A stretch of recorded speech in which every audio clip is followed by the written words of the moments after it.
Bonjour.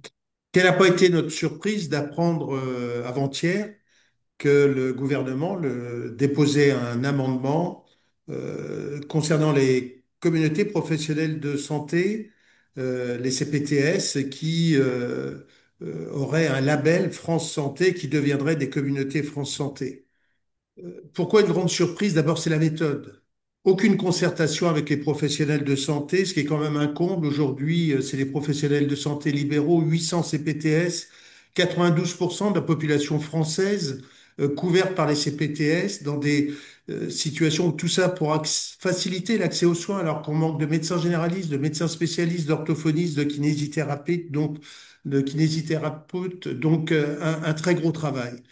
Aucune concertation et en plus, dans le cadre d'une négociation conventionnelle, mais qui n'existera pas, puisque 2 mois pour négocier, c'est ce que nous annonce cet amendement, c'est-à-dire qu'il n'y aura plus de négociation conventionnelle, ce seront des dictates du directeur de l'assurance maladie.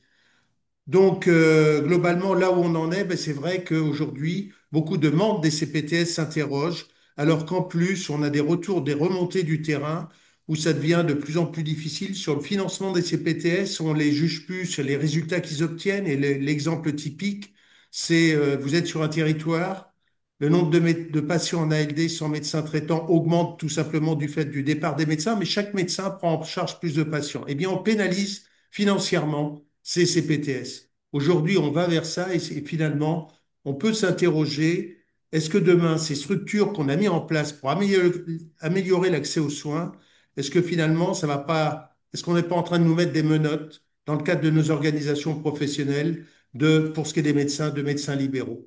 La question est posée, il faudra être très vigilant, mais en tout cas, les conditions de cet amendement sont inacceptables dans la méthodologie. Comment on est arrivé à cet amendement?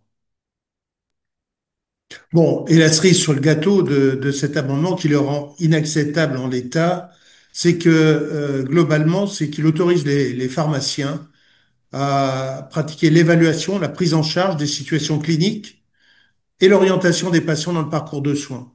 Très clairement, y compris vers les télécabines, ça veut dire que finalement, c'est tout organisé pour court-circuiter le rôle du médecin traitant dans le parcours de soins des patients.